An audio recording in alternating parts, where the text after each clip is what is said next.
Hey, welcome to Big Happy Life, the show that's all about making conscious choices about your habits so that achieving your goals becomes easier, more fun, and you enjoy yourself more along the way. I'm your host, Natalie Britt, and this week we're talking about how to think positively when you don't feel positive. Over 300 million people worldwide experience depression in their lifetimes. And if, like me, you are one of those people, then knowing how to think positively when you feel low is a really important strategy, not just as part of your overall happiness, but also your everyday ability to keep moving forward, to get the things done that you need to get done, and also to move towards the goals that you set for yourself and the life that you're building for yourself. Of course, it's not all about depression. There are plenty of times when you could feel low, and it's not about depression. It's just about stuff that's going on and feeling overwhelmed or stressed. So you basically end up in this headspace where if someone tells you, just think positively, be grateful for the good things in your life, what you really want to do is smack them. This episode has real personal value to me because over the years I've done a lot of work on my mindset, and so I'm quite open to some of the more woo-woo things out there when it comes to personal development and positive thinking. The kind of things that, yes, if I did recommend them and you were in the mood to smack somebody, you probably would want to smack me.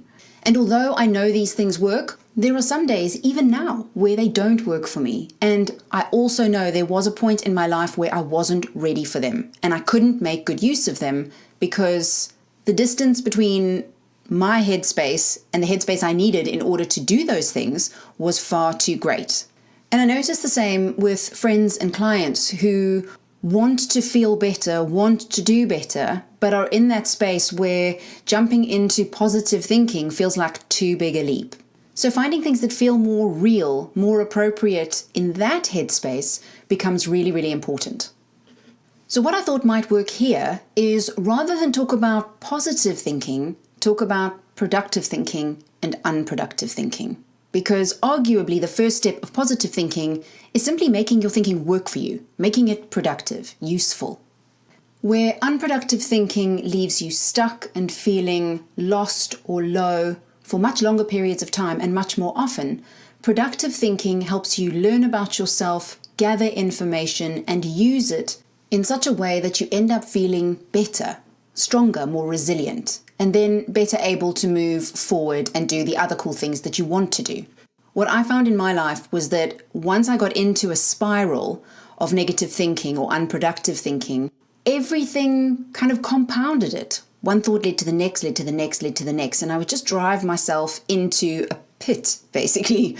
And all that has to happen in order to change that is the chance to break the pattern. You don't have to be all sunshine and roses, and in fact, that isn't what positive thinking is all about. And even what I'm calling productive thinking here is still a form of positive thinking, because it's about deliberately shaping your thoughts and focusing your attention on things that are ultimately more useful. Productive thinking is about two things. It's about using the lows and the negative situations to learn about yourself so that you can use that information more productively in future. And it's about challenging some of the underlying beliefs you hold that ultimately make things feel worse. Because when you're able to change those, you can change your experience of the situations, and that changes everything. So what I wanted to focus on here is some of the kind of starter strategies, the things that you can employ no matter how you feel, because they're more observational and they're more about learning about yourself, understanding yourself, and accepting how you feel. In my experience, those are the things that provide the gateway to being able to do more of that positive thinking, positive psychology type stuff that can feel a little bit too out there when you first start taking control of your happiness and making conscious choices about your habits. In this episode, I'm going to explore 5 strategies. They are directing your attention, recognizing and welcoming balance, accepting all of your feelings no matter what they are, minding the language of your self-talk and how it shapes what feels possible to you, and breaking the link between expectations and happiness. The first strategy, directing your attention, is all about making conscious choices to overcome biases, particularly if those biases are leading you in a negative direction. If you're not familiar with biases and their purpose, here's a very quick overview. Our conscious minds are slow and deliberate in their thinking, so we can really analyze things with our conscious minds. But we don't have the capacity to process absolutely everything we see, hear, smell, everything that goes through our senses through the conscious mind. It can't cope with that level of information. So the subconscious mind does all of that and then only elevates the things it thinks are necessary to the conscious mind. The subconscious mind is programmed by our beliefs. So the stuff that makes it into your conscious mind has already been filtered before you see it. And those filters create biased thinking. So you end up consciously processing information. It feels real to you, but it is already skewed because of the beliefs and the biases that you hold. Let's say, for example, I am somebody who believes I'm really unlucky. So on my way to work in the morning, I get stuck behind a bus. The bus is so slow and stopping at every stop, and I can't get around it because of the oncoming traffic. So I sit there and I'm thinking, this is typical. I'm so unlucky. I arrive a couple of minutes late for work, can't find a parking space. Yep, well, obviously it's just my luck. Then I get to the bank of elevators, there's none free, I can't get in, and I have to wait and wait. Typical. Moment after moment throughout the day, I amass these experiences. I notice every single one, and it weighs on me as proof that I am just unlucky. Nothing ever goes my way. But if at the end of the day I were to sit down and put all of those memories together, what I would end up with is probably 10 to 15 minutes worth of footage.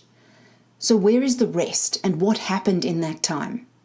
I'd be willing to bet there are just as many examples of things going in your favor, but what happens is your subconscious goes, nah, not relevant, not relevant, not relevant, because there is no belief that causes those things to be elevated to the conscious mind to go, see, I found something, it's proof.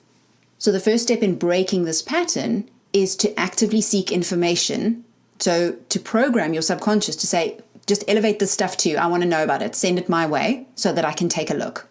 If I stick with the unlucky example, what I would need to do is just look around and pay attention to the little things that go my way. The days when I wake up feeling refreshed just a minute before my alarm clock goes off.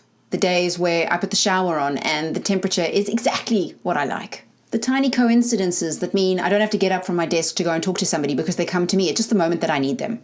What I would likely find is that there are just as many of those moments, maybe even more of those moments, as there are of the unlucky ones. One of the strategies you read about in the positive psychology literature is gratitude, and directing your attention is the kind of early stages of that. Instead of necessarily being deliberately grateful, it's just about noticing those moments exist. Another way to productively direct your attention is to direct your attention towards yourself and the things that create patterns in the way you feel, think, and behave. What are the patterns you notice that tend to lead you towards feeling good, or the patterns that actually go the opposite way and leave you stressed or overwhelmed? If you find that some of the things you notice in those patterns are actually related to things other people are doing or things that feel like they're out of your control, then that's probably going to involve a change in mindset, where you're going to need to identify where your power does lie within the situation, or you're going to have to change how you think about what's happening. The last strategy we look at in this podcast may help with that. And it's all about breaking the link between expectations and happiness. If it's something within your control, then of course you can decide whether or not to change it. And if you uncover something that you think, okay, well, I know I need to change that, but I haven't got a clue how, then visit the show notes page at bighappylife.blog to ask the question, and I'll either answer it directly or I'll record future podcast episodes to answer those questions. And if you prefer not to post publicly, you can email at bighappylife6@gmail.com to ask your question, and I'll reply to you directly. Strategy number 2 involves recognizing and welcoming balance. I think so often we put massive pressure on ourselves to be happy all the time. And if we're not happy, we feel like we've done something wrong. But in actual fact, a happy life involves an enormous array of emotions. How would we even know we were happy if we didn't experience something that wasn't happiness? And often it's the tragedies and the adversities that we live through that provide the initial reason to even take conscious control of our emotions, our habits, our choices. Often because we're stretched beyond our existing current capabilities and we have to learn and we have to grow. So although super uncomfortable at the time, massively rewarding in the end. That was certainly what happened for me when I became a parent. Just the world fell out from underneath me and my whole identity crumbled around me. And I'm not even using language that's too dramatic. It was horrific. just because I wasn't emotionally prepared for what I was going to go through, and because I went into it thinking I was going to be brilliant and then wasn't. I had all of that to deal with. But it was that experience that created enough of a catalyst for me to dig deep enough in myself and go, right, this can't carry on. So what are you going to do about it? After that experience, I started to look back at some of the other things in my life and realized that every single time I'd experienced something incredibly tough, it had led me to make some form of improvement. And with that realization, I'm less fearful of those situations now, because what I know about myself is A, I'll get through them, and B, I will learn something really valuable that later on will become important in terms of resilience, strength, managing stress, and doing all the things that ultimately you have to be able to do if you want to live a balanced and happy life. So the productive habit here is welcome the impermanence of happiness. Lows and difficult emotions don't mean you're not happy. They simply mean you're going through something else right now, and probably something else that will later prove useful. Which ties very well into the third tip, which is accepting all feelings. One of the worst things we can do is judge ourselves for how we feel. I remember when my dad died, people judged my mom because they thought she moved on too soon. She was dating about a year after he died. But then a family friend lost her husband, and she was still grieving 4 or 5 years later, and people judged her because she went on for too long. But I think we do this to ourselves as well. We think, I shouldn't be angry, I'm just making a mountain out of a molehill. I shouldn't feel sad because nobody else is. I shouldn't feel stressed because that just shows that I'm a failure and I can't cope. None of these things is true. So often it's not the emotions that derail us, it's the judgment that accompanies them, that constant beating ourselves with a stick. You're not supposed to feel this. Stop, stop, stop. If I had to guess where this type of thing comes from, I'd probably say childhood. I mean, it all comes back to childhood in the end, doesn't it, really? I'm being flippant, but of course that's where we learn these things. If you think about how often we would normally handle a child's emotional outbursts, either by trying to calm them and stop the feeling, make it go away, because it's uncomfortable for us too. Or if we don't understand where it's coming from, if we think they're being ridiculous, my son can get himself into an enormous state about Rice Krispies or a piece of cheese. And in those situations, as much as we want to be understanding, can often make us treat those emotions dismissively. Now, I'm of course not going to talk to you about handling toddler outbursts. That's not the point.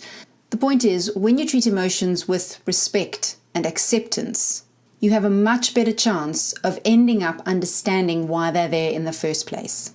Which brings me to the fourth tip, which is to mind the language of your self-talk. Now, what this is about is getting some distance between you and the thought. So what often happens is we shape our self-talk in such a way that we tie our identity to the thought or feeling. So we'll say something like, I can't go for an interview, or I can't give a presentation because I'm too nervous. I'll mess that up because I have a terrible memory. I can't eat healthily, I just don't have any willpower. The goal of minding your language is, instead of having your identity all mashed up in there, I'm a nervous person, I don't have any willpower, you separate them out. So you say, I notice I'm feeling nervous, or my thoughts are weakening my willpower. So you find a way to place yourself in the role of the observer and choose language that does that, so that you can actually recognize in the moment that your thoughts are not you, but that you are having thoughts, or you are having an emotion. You are experiencing whatever it is.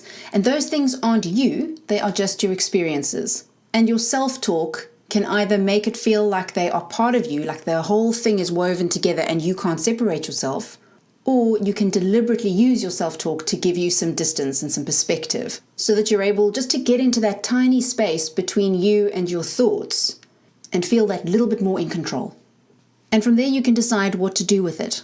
One of the really important parts about acceptance is that accepting doesn't mean you have to act on them. For example, if what you're experiencing is fear or nervousness, but the reason you're experiencing those things is because you're about to take a huge leap into something really positive, then you don't want to waste your energy fighting those feelings or trying to make them go away. You want to focus your energy on achieving the big thing you're setting out to achieve. Of course, doing that is much easier said than done, and we will cover that in a later podcast. But for now, I just wanted to plant the seed that you can choose to move in a direction other than what your feelings suggest. The fact that you're feeling something doesn't mean you have to act upon it, but accepting it creates less of a fight internally. The final strategy involves making more productive links between your happiness and other things, particularly the past and your current expectations. Very often the limits we place on our happiness are because we're keeping things alive from the past that are no longer keeping themselves alive. For example, my dad was killed in a car accident when I was 15. And losing a parent at that age in those circumstances is a huge trauma, and it affected a lot of things for many, many years. If now, when I'm nearly 44, if I'm still saying, well, I can't be happy because of that trauma, then that's much more down to something that's happening in me than the event itself. Like I said earlier, if that's the situation, the most important thing to do at that stage is to accept the emotions in order to understand and work through them. The object of the exercise being to end up feeling more in control of your happiness and your emotions. That said, accepting the past and working through all the emotions that come with that is not always a straightforward process. And for many of us, we need to seek professional help from somebody who can guide us through that process. But the important thing is to do the work and to let that stuff go so that you can move forward and that past is no longer responsible for what's happening today. Another link that's useful to break is the one between our happiness and the actions of other people, or our expectations of what they're supposed to do in order for us to be happy.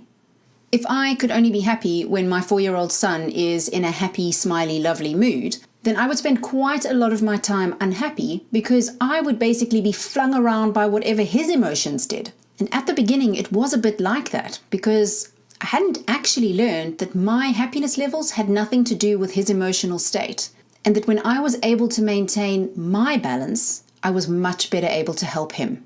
I did the same thing years ago when I had a job where I didn't feel appreciated by my boss. And I thought, I can't be happy in this job. I'm going to have to leave because he doesn't treat me the way I deserve to be treated. He doesn't respect me. He doesn't value me or the work I'm doing. And I got myself into such a state about it that I ended up leaving that company. Again, that was an illusion. He was not responsible for my happiness or my satisfaction in that job.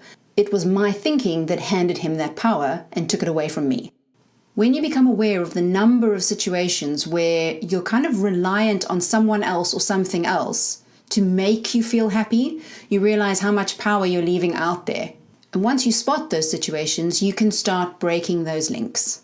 If you're not sure how to do that, visit the show notes page at bighappylife.blog. There are some resources and some links to the work of people like Wayne Dwyer, and those kinds of things can potentially help you figure out what you want to do as your first step. So to summarize those 5 points again, direct your attention, specifically challenge yourself to notice things that go in the opposite direction of your biases, particularly for the things that are not serving you well. Recognize and welcome balance. It's totally okay not to be happy all the time. And in fact, probably the times when you're not as happy will be the times when there's something to learn, something to change, and something to grow from. So those are usually very productive times if you can extract the value from them. Then accept your feelings. You don't necessarily have to act upon them. The fact that they're there doesn't mean that you have to do something about them. But fighting them often makes them stick around for longer and makes you feel a lot worse. So creating a sense of ease with the fact that you're not feeling great can often just help you move through those feelings much more easily.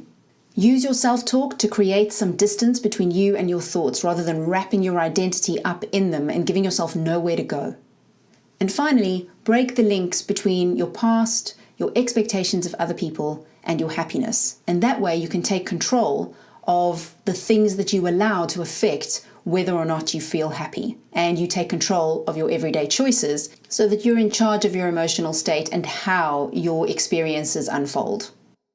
If you'd like to comment or ask questions about any of the strategies I've mentioned in today's podcast, visit bighappylife.blog. This is the final episode in this series of the Big Happy Life podcast. So Series 2 will launch in October 2019. If you're not a subscriber yet, but you want to be notified when the new show starts, then all you need to do is click the subscribe button in whatever podcast app or host software you're using. But until then, thanks for listening.